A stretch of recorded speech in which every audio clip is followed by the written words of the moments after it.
In this episode of the Longevity Lounge, we explore the captivating world of biohacking with Australian entrepreneur Nick Bell. From groundbreaking gene therapy through to practical longevity tips, Nick shares his insights and his experiences. Nick Bell, welcome to the lounge. Mate, thanks for having me. It's good to be here, you guys. Good to have you in Sydney. Yeah. Good to be here for a couple of weeks. So, looking forward to this. Well, you're fresh out of the Who Wants to Live Forever program. Yeah, the program where I'm on a bench getting injected 1,000 times. Yeah. Unconscious up your nose into your brain. So many questions. I actually haven't watched it, and I don't want to watch it because it's going to make me. I know. Don't watch it. I can't. can't. Confronting. I heard. It's I heavy. heard. So heavy. Yeah, but there was no pain afterwards. Like I woke up pretty fresh. Yeah. Okay. Well, we watched it hoping that you were okay because it did look pretty substantial and significant and extreme. And I think that's where you were on that bleeding edge of the program. You know, some of the suggestions and advice and the information that came from that it was not basic, but it's sort of best practice, whereas you just pushed the envelope. Yeah, I went probably a bit extreme with it. So I went to Mexico and did gene therapy. And it was a couple of different gene therapies. One was called follistatin, and follistatin is for bone density and muscle growth. You're not going to become a Hulk, but you may put between 5 to 15% more muscle on without having to eat 5 meals a day. And what's the difference between that and anabolic steroids or growth hormone? Is there a difference? This is a lot safer. Okay. This helps reduce inflammation in the body. If you've got plaque in your arteries, it will help reduce the plaque in your arteries. It's just so it's an anti-aging serum. It is. It's a longevity serum. Yeah. So I went over there and did that, and I did Clotho as well. And Clotho improves your memory and your kidney function. And that was the injection up the nose. Like I didn't feel it. It was so, but yeah. And the results have been interesting since. And how long ago is this for everyone listening? Like we're sitting here in July. When did this happen? This happened in May. As a result, my memory, I haven't seen a huge improvement in my memory just yet. In terms of my strength, it did improve. But I haven't been eating much lately, so I've lost a little bit of weight. But I am maintaining muscle a lot better than I was prior to the treatment. And recovery, because normally like taking growth hormone and anabolic steroids, your recovery is really good. I can train every day now without being sore. Wow. Prior to that, in my 40s, I would be sore for a day or two, and then I could train again. Now I feel like I'm back in my 20s again. Nick, let me take you back a little bit. So you're clearly not an idiot. Okay, so thanks, mate. I've listened to other podcasts on you. Definitely don't see like you're an idiot. You're not an idiot, and so you've taken these steps. You're on that cutting edge of biohacking. What's driving that? A couple of reasons. I'm probably I had to come to a realization of my own mortality, and I really enjoy living, and I want to live as long as possible.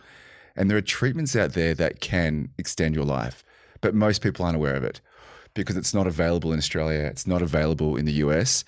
It's available in South America, Dubai, and other countries that you probably wouldn't think of. And unfortunately, these treatments do cost. Like the one in Mexico costs $700,000. It's not accessible to everyone. Not many people can do that. Yeah, and to be honest, I just want to feel better and live longer. And you can. Like the regenerative medicine, the treatments coming out in the next year or two, it's going to change everything. They're working on gene therapies for cancer, for Parkinson's disease, for Alzheimer's. They're all coming. Well, I did some research the last couple of days on gene therapy, and the first successful one was 1990. Yes, on a young 4-year-old girl that had the protocols done, and she had a great success from it. So it has been around a long time. It has been around a long time. Yeah. It just hasn't been commercialized. Yeah. And there are people that are starting to commercialize gene therapy. There's a clinic in Honduras. There's a place in Mexico.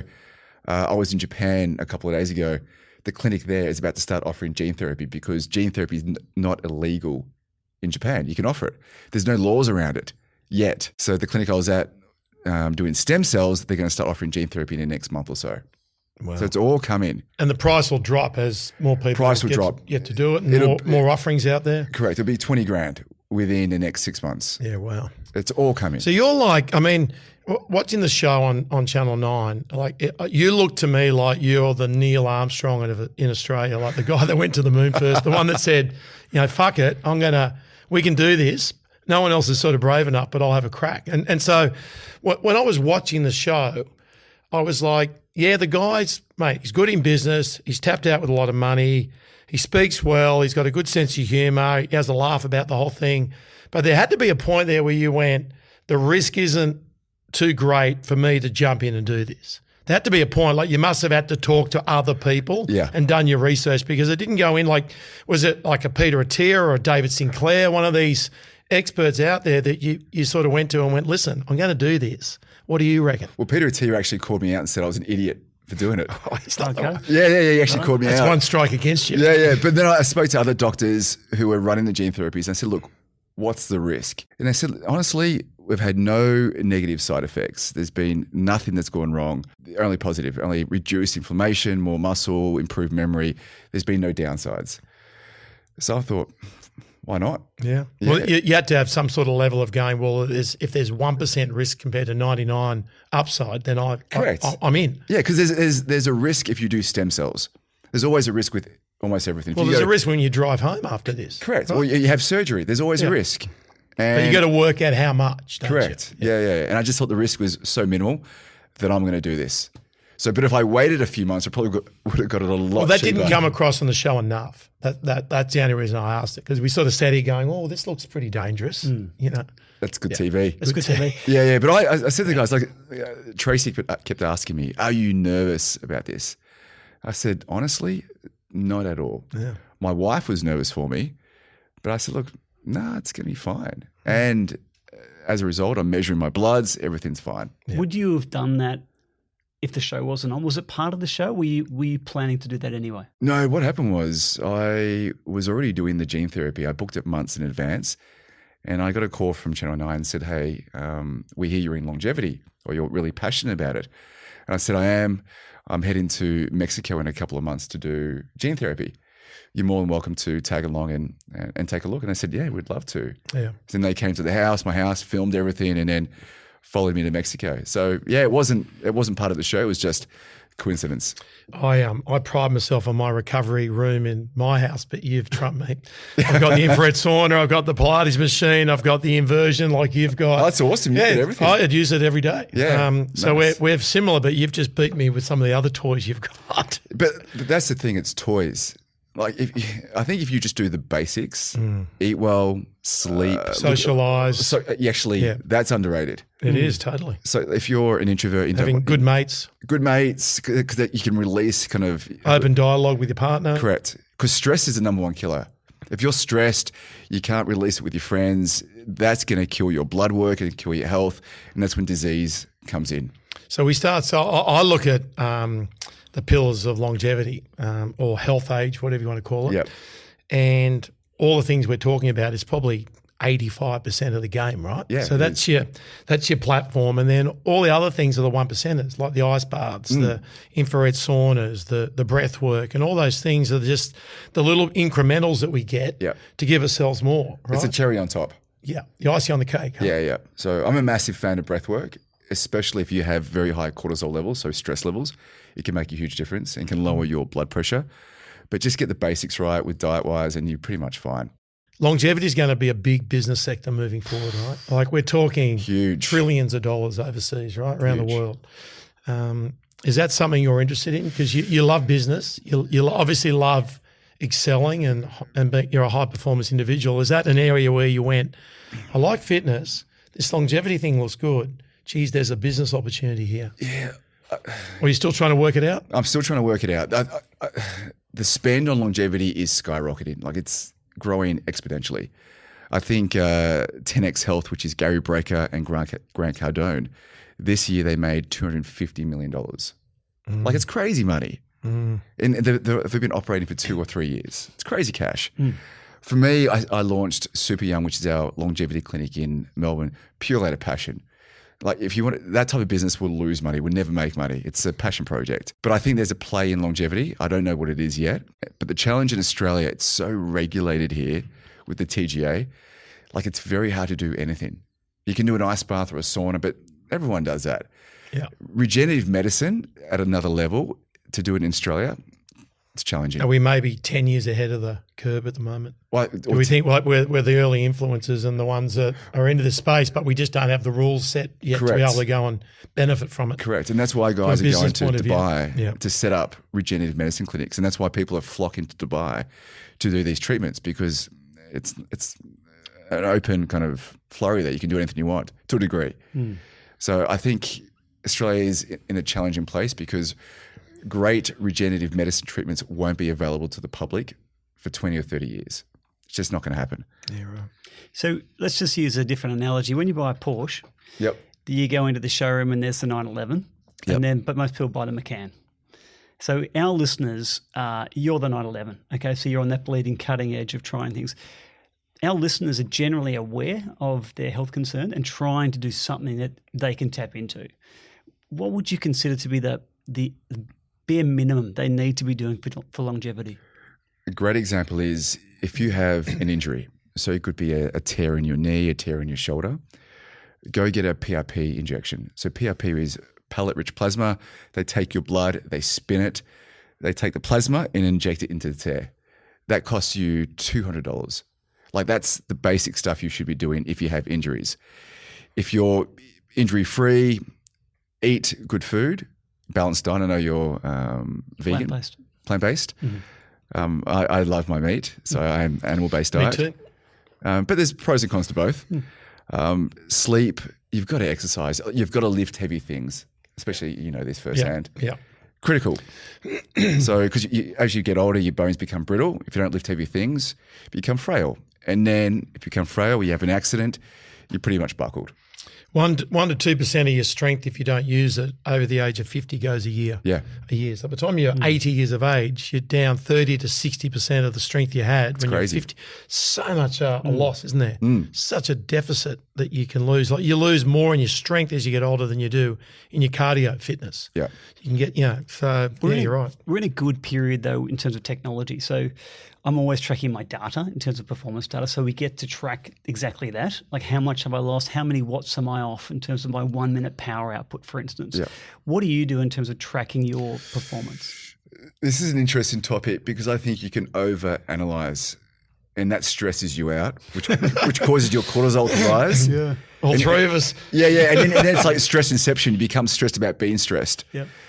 So I stopped tracking my sleep because it was just stressing me out. Me too. If I was at a sleep score of 85, I'm like, damn it, I should be at 90 plus. So I've stopped tracking. I believe you should do your blood work every 3 to 6 months. Yeah, good. Just to see what's wrong with you, what's right with you, and where you can improve.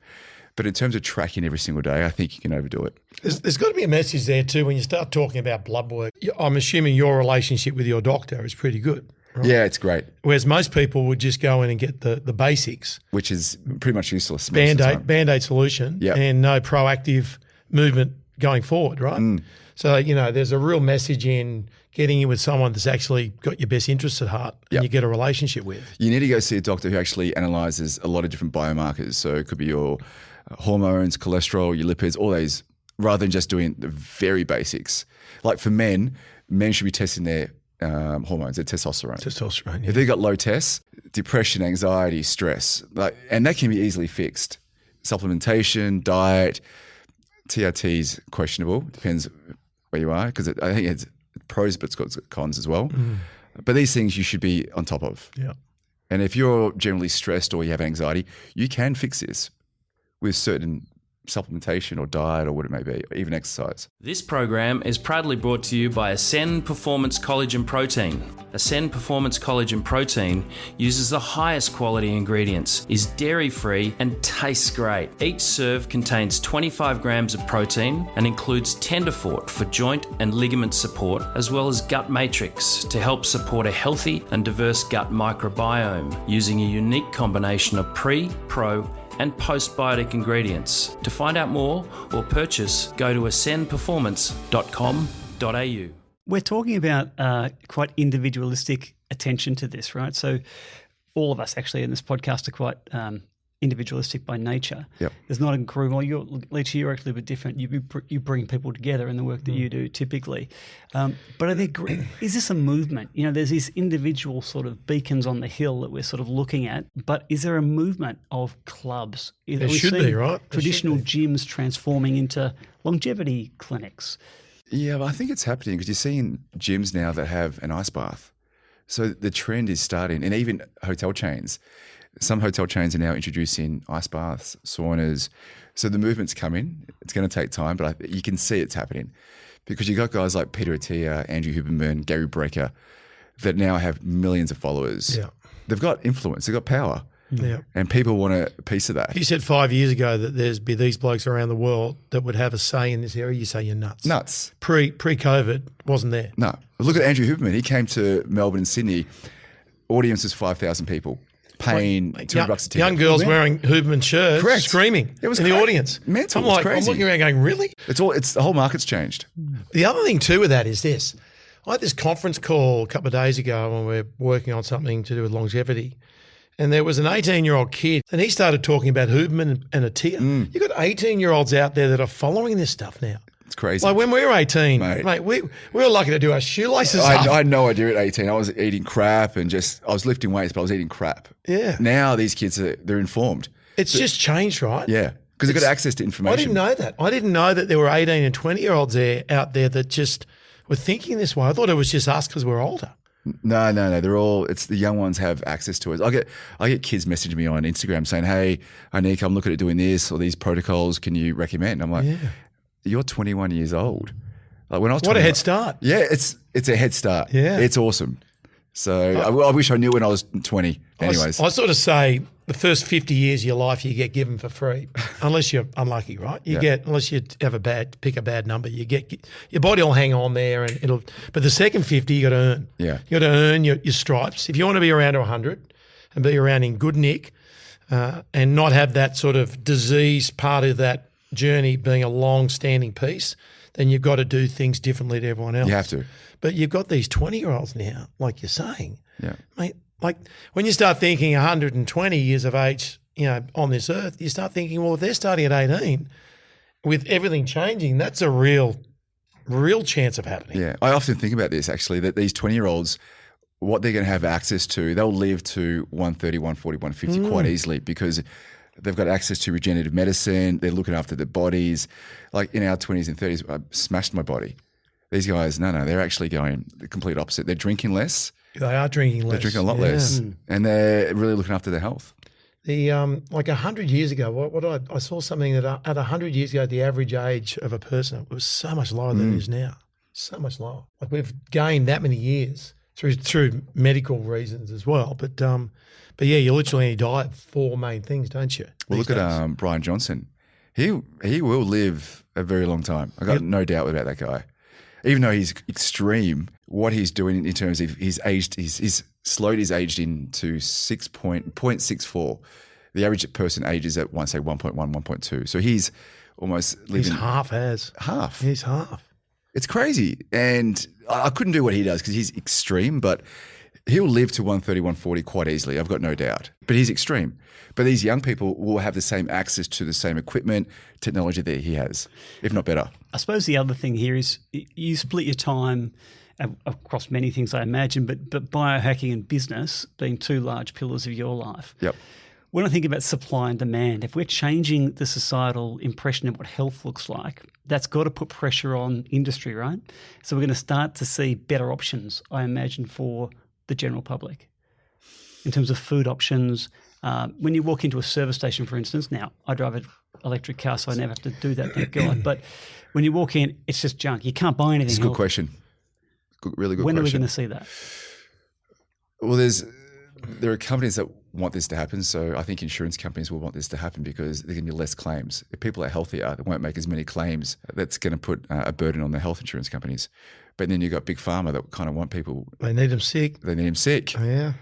So there's food companies don't want to go and cut lines of food. Yeah, correct. So, and the thing is, organic food doesn't last, whereas the Mars bar will last a year and you can still eat it. At least. Yeah. So I think there's companies that want people to be healthy, but there's companies that want people to stay unwell because they need their medications, they need their surgeries. So it's going to take time. It's a battle, isn't it? It's a battle at the moment.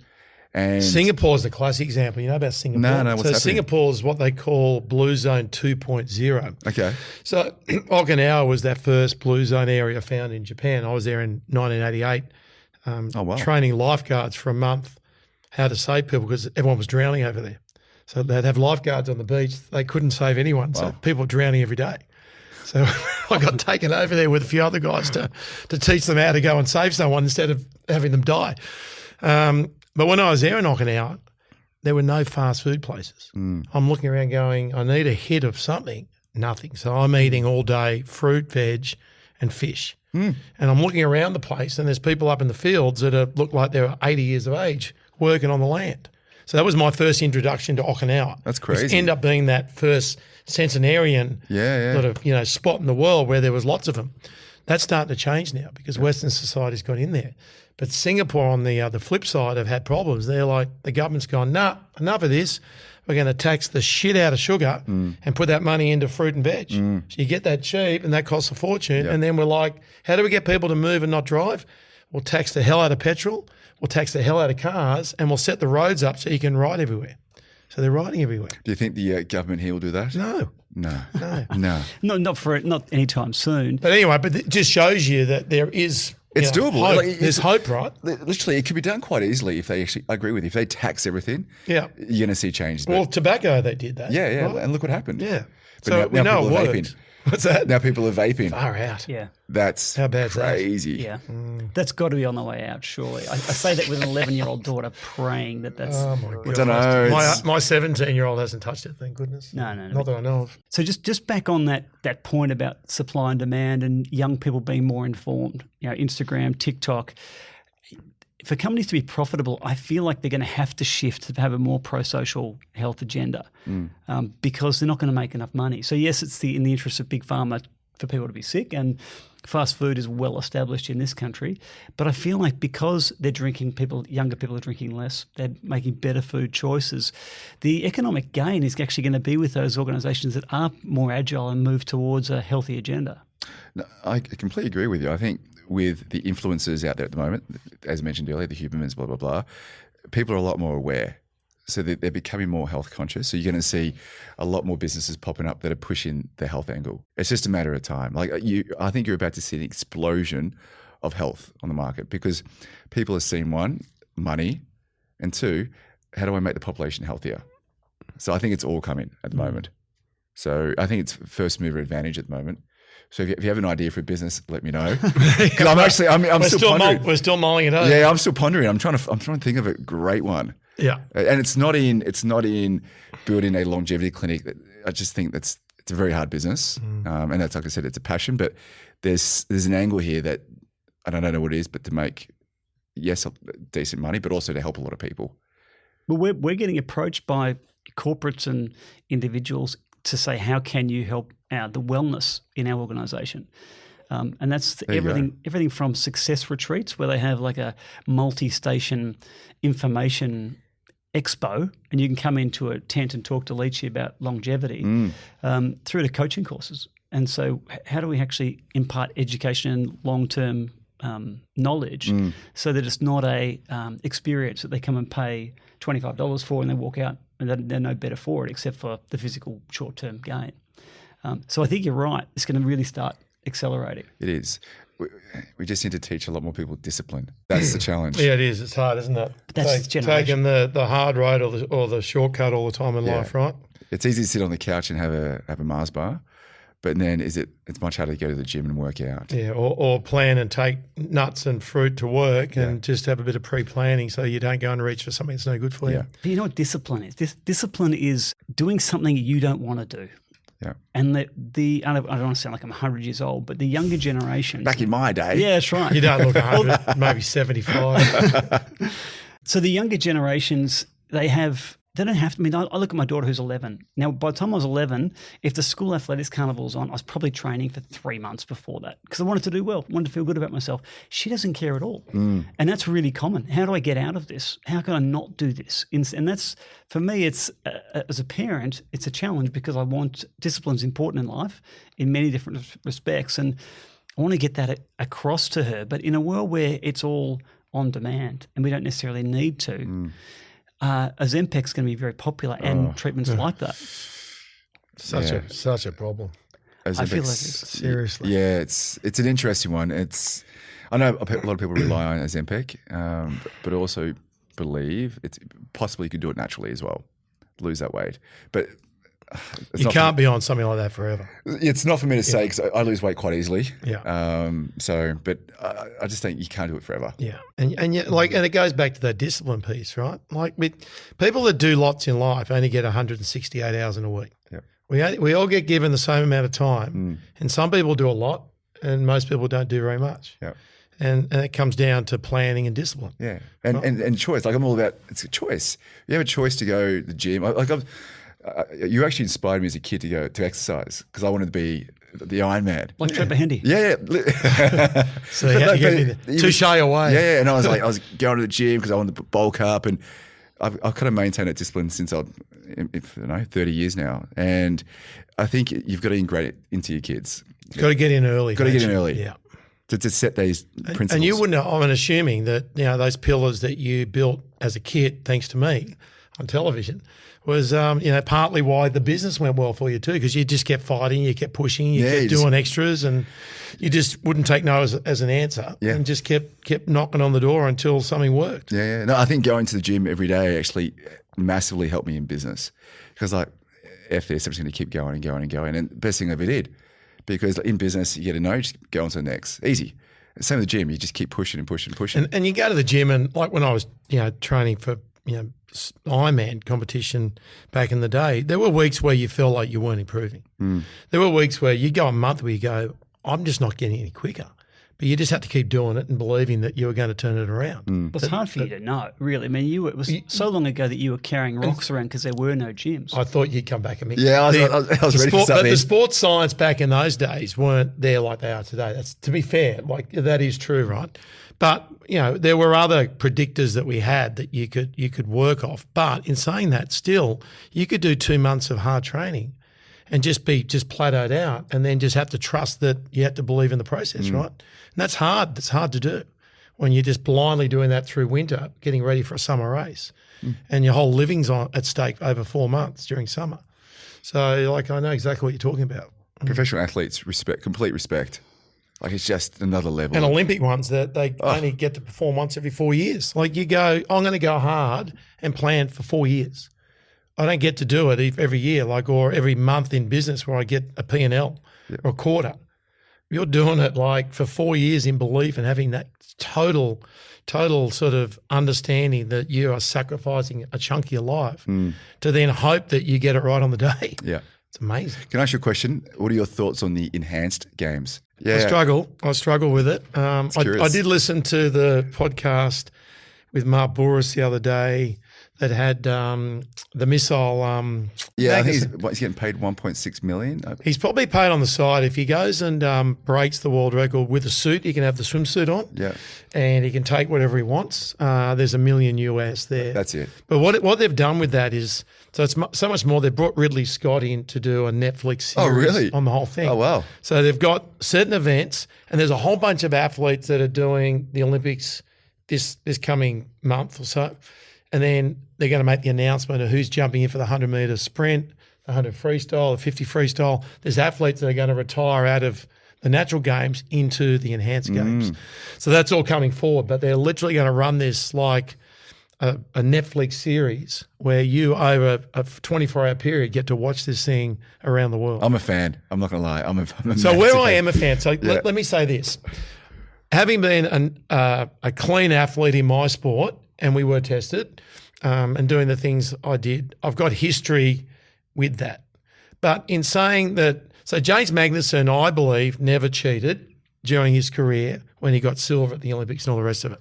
So I'm good with that. Big tick. He's put his hand up and said it's an enhanced games. I'm fully open to this, and everyone's – so it's a big tick too. And the thing that I like out of it, if I could say anything, is this. So the downside is, what's the message to kids in this? Maybe.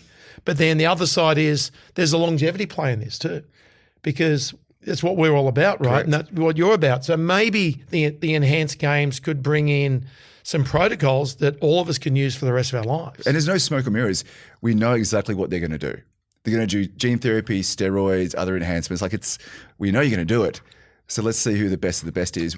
And they're probably not going to regurgitate themselves on the drugs too, like the Ben Johnsons where his eyeballs were popping out in the 100. And everyone's like, you've taken much more than the other guys that have lined up for the final. We know they've all taken it, but you've gone way overboard. Yeah. So, yeah, like he was saying in that interview with Mark that, you know, it's all under doctor supervision. We're making sure that we're not doing anything other than helping ourselves and our health. Yeah, and they're just trying to make some money. Yeah. They just want to make some cash. Yeah. And if he's a poster child around the world for that, then he's going to get a lot of opportunities come out of it. So I sort of feel like I come from a cycling background, so I sort of feel like I've been playing in the enhanced games for a long time. We'd show up on a Tuesday night for a criterium race, and if WADA showed up, so the testing body showed up, half the guys put the bikes back on the roof. And they'd be gone. Whoops. Yeah, see you guys. forgot I had this meeting on. I better go. Don't feel it today. Nick, you did talk about going to the gym every day. I want to sort of talk now a little bit about your protocols and what you hold up as the things that you do as a ritual, and then maybe the things that you do on top. Yeah, like the must-dos, Yeah, so non-negotiables, and then the bonuses. it's a bit of a routine. So first thing in the morning, I have a drink with potassium, sodium, and magnesium, because you can drink water, but water doesn't hydrate the body. You need to have sodium, especially potassium as well. So I have that first, and then I'll go downstairs and I'll do some EWOT training. So basically exercise with oxygen therapy. So I put a mask on, I have an exercise bike, and I'll breathe in pure oxygen for 15 minutes while training. Let's just pause on that one. This is great. I'm very interested in this. Yep. Give us the background on the benefits of that. Like, so you've got the hyperbaric chambers for which is recovery. pressurized. Yep. Then, and you're breathing in pure oxygen. So that is that the opposite to altitude training when you're not getting enough oxygen and you're working? Correct. So where's the benefit, and what have you noticed, and how long have you been doing it for? So the main benefit is to basically, there's a saying, in the presence of oxygen is the absence of disease. I mainly do it for immunity, so to build my immune system, so white blood cell count, to prevent cancer. Even though I'm not cancer prone, I still don't want cancer, let's be honest. It's one of the four that'll get us. Yeah, one of the four. Yeah. And then if you exercise while taking the oxygen, it helps feed all the oxygen to all the muscles in the body. That's why you train.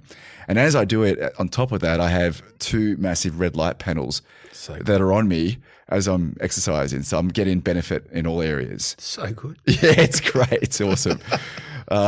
So I do that first thing in the morning. So you do 15 on that? Do 15 on that. And do you get it to a point where you raise your heart rate up and get it to, what, is that zone 2 or beyond? Zone 2. Okay, so you're just ticking over. Just ticking over.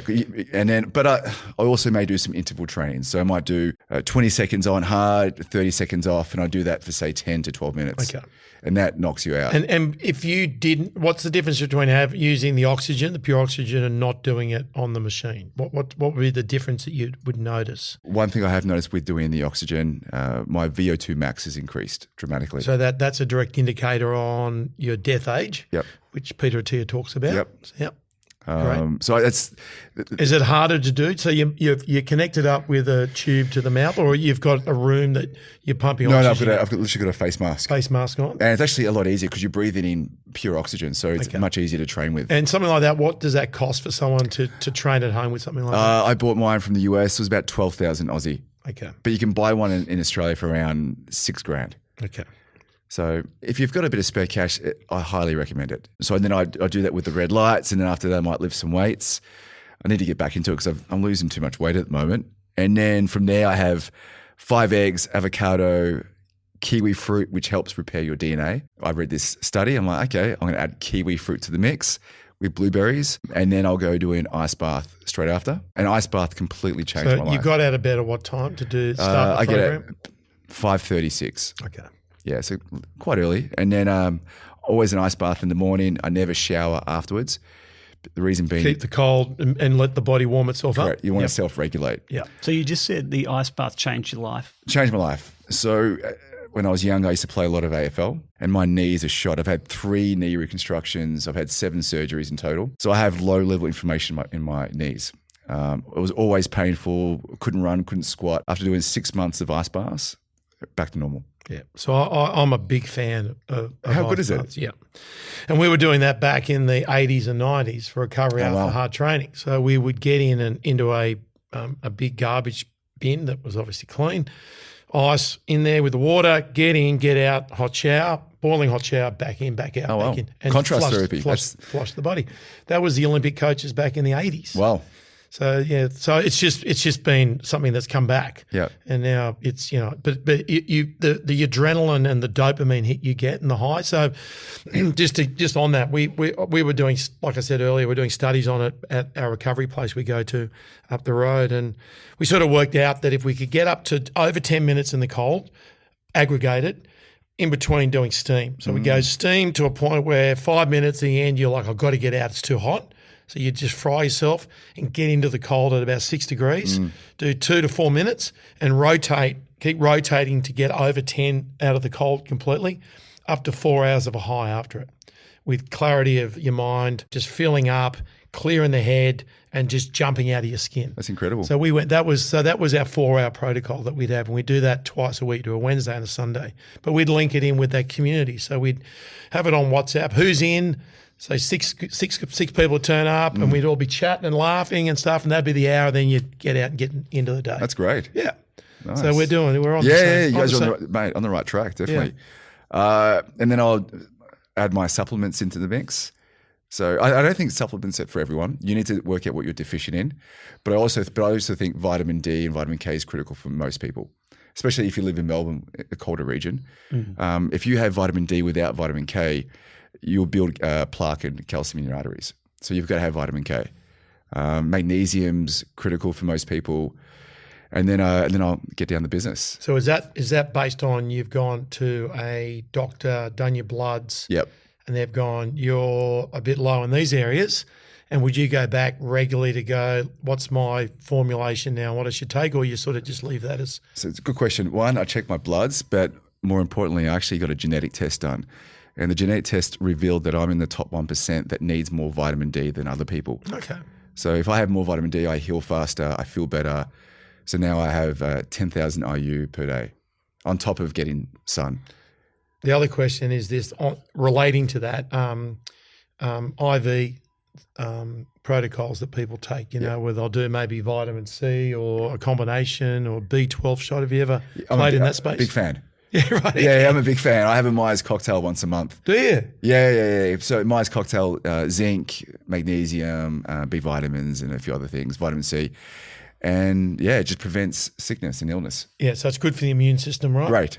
And so would you do that? Would someone come into your place and do it, or your work, or you go to somewhere else? I'll go to our clinic, super young. Or I'll have someone come to my house and just do the IV on my couch. Yeah. It's easy. It's like $200. I've done it myself.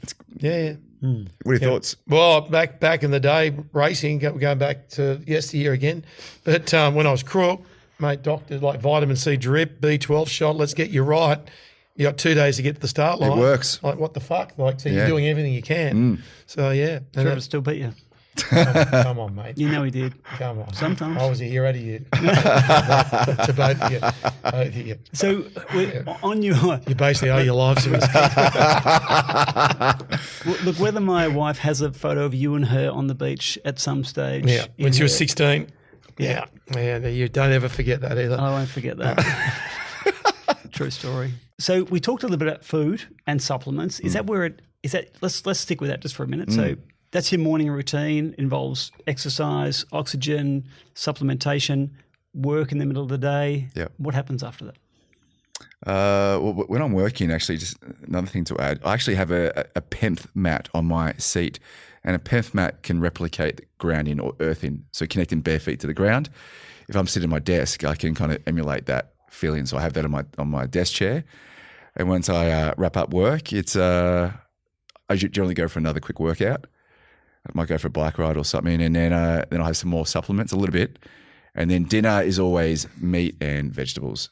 I don't really eat grains or spaghetti or pasta or anything like that. Yeah, you'd be very similar to me. Yeah, it's like tuna with lots of veggies or salad, steak with lots of veggies and salad. Yeah, like super basic food, but it's the best. Whole foods. Yeah, whole food. Just whole foods. Yeah, I don't eat chocolate. I eat dark chocolate, but I won't eat candy or anything like that because I just feel better. And then in the evening, my phone goes off around 7 p.m. and no messages, no emails. And then I take magnesium glycinate, glycine, and a bit of melatonin, and then I'm out by 9 o'clock. How much melatonin? A couple of milligrams. So I was 2. I was doing that myself and then I looked into studies and went, mate, probably not great doing this. Yeah, I know. But I don't know which. I read through enough to go, mate, do I really need this? And I just went not doing it anymore. It's if you need it. So if at 1 a.m, if I'm still laying in bed like I was 2 days ago, just then my brain won't shut up. Yep. I'm like, fuck. I go into the bathroom and just throw down 2 and go, just shut me down because I can't sleep. Yep. I've been laying here for 3 hours. Yeah. So yeah, I was probably the way to go. I was like that. I could never fall asleep. It took me like an hour to fall asleep, and then I couldn't work out why. And then I got my genetic test, and it said you've got a gene. This certain gene means you won't sleep easily, so you'll stay awake for an hour. Your body probably doesn't produce the chemical to go to sleep as easy as someone else. Correct. So unfortunately, I have to use melatonin just to get to sleep, and I have that. I'm out for. You've probably got a busy mind too. Yeah, I'm always thinking about business. Yeah, or just stuff. Right? Stuff. Just Where did you do the gene testing? I did it in the US. Okay. Yeah, but now we offer the same gene test in Super Young, our clinic. And so is that what's the website for your business? superyoung.com.au. Okay, easy. So Nick, the final area I'd like to explore with you. So I come from a meditation background in terms of my family and also my commercial practice. We have a corporate meditation program called Bodhi Foundations, and it's really very basic just to help people become more present. Yep. What do you feel about that? I'm a massive advocate of meditation. So I listen to, it's the 5 to 8 hertz frequency. It supposedly helps repair your DNA. 9 months ago, I wasn't a fan of meditation. In the past 9 months, I've come around to it, and I have guided meditation before I sleep now, and it's changed my life. Yeah, so massive fan. It definitely has its place. What has it done for you? It's calmed me down. My cortisol levels were through the roof, and now they're still a little bit high, but not as high as they were, and it's just made me more calm generally. During the day when you've got things go wrong in business or something, do you just take a breath and go, no, it's not that bad? Well, when things go wrong, I do a bit of box breathing. So I do 4 seconds in, hold for 6 seconds, and out for 8 seconds. And I do that for a few minutes, and it calms me down. Just to not lose it. Yeah, then just go, Nick, calm the fuck down. Fuck this. Yeah, literally. And then I just do some breathing, and it just makes everything better. I think one of the things in meditation that I found really helpful with our clients is that they learn to be less reactive. And it's in the practice, but then it bleeds into their everyday. Yeah, good point. So that concept of, yes, your mind's going to drift somewhere else and something's going to happen, but then it becomes a choice how you react, or you just contemplate and then react. And just that little pause that they have, so it helps make better decisions. Do you find that as well? Well, when I do meditate, my mind does drift. I'm like, I've got to do this. I've got to do this. Stop. Bring it back to the breath. Breath. No, it's definitely made a huge difference in my personal life and business life. So I practice when I remember, I'll be honest with you, but it's generally most days. Just on that, the other one that's great from a stress point of view, which you're doing every day, and people should get right into this, is the cold immersion. Because by putting yourself in that position where you're going into the cold, you're just putting yourself under pressure. Yeah. And your body doesn't know the difference between submerging into cold water and just getting that shock initially and trying to deal with it and slow your breathing down and breathe through your nose and calm yourself in your mind, as opposed to when you get cut off in traffic and you nearly crash into the car in front and your adrenaline's go like that and your cortisol goes up. Because your body knows what it feels like doing the ice baths, it can adapt much easier. Just on that ice bath, so you've been talking a lot about cold immersion, and we jump into a pool in the group that we're in that's often 6 degrees. What's your ideal temperature? So the one I have at home is roughly 6 degrees as well. I'm in Sydney for the next 2 weeks, and I'm getting ice delivered to my room every morning at 7 a.m. And that's roughly in the hotel. So there's a little bathtub in the bathroom. They chuck the ice in there, put some cold water, and I sit in there for a few minutes, and it's probably around 7 or 8 degrees. So there's a classic story. Dana White, the UFC head, he got into the ice baths and just went crackers on it and became addicted. And so he travels a lot. He gets one sent in to wherever he is. I heard that. Yeah. And then uses it for the week and then leaves it there. Gives it to the crew. Gives it. Just goes, just take it. You can have it. It's incredible. He's That's next level. He's changed his life. He lost 20 kilos, blood pressure dropped. He was doing everything wrong, wasn't he? Everything wrong. Pizza at night and just lifting weights, no cardio, just eating bad, not sleeping enough. Well, Gary Brecker is the one that saved him, and that's his claim to fame, because he basically said, I predicted when Dana White was going to die, and now he was going to die at 60, now he's going to live to over 80. And that's what built Gary Brecker. That was his marketing. Right? That was his marketing. It's like Anthony Robbins started with Andre Agassi. Oh, really? He had him as a client at the start and then leveraged Andre Agassi, who was more famous at the time, to lift his profile up to then go and run on with it. Smart. You did the same, really, with Jonathan Coleman, to some extent. I mean, with Simon Townsend's Wonderworld. Yeah. Well, I was big in the 80s. Was it? So Nick, what's next? That was weird. What's next for you as we bring this interview to a close? What are you excited about, and what are you jumping into? Last week I was doing stem cells in Japan, and I'm probably going to do more stem cells later in the year in Dubai. So I'm really looking into stem cells in the future. I think that's going to change everything for diseases, from cancer, injuries. I think it's going to change everything. So I think it's not going to happen in Australia anytime soon, but overseas, if you've got injuries or any illnesses, look at stem cells. Nick, thanks so much for joining us. Jens, thanks for having me.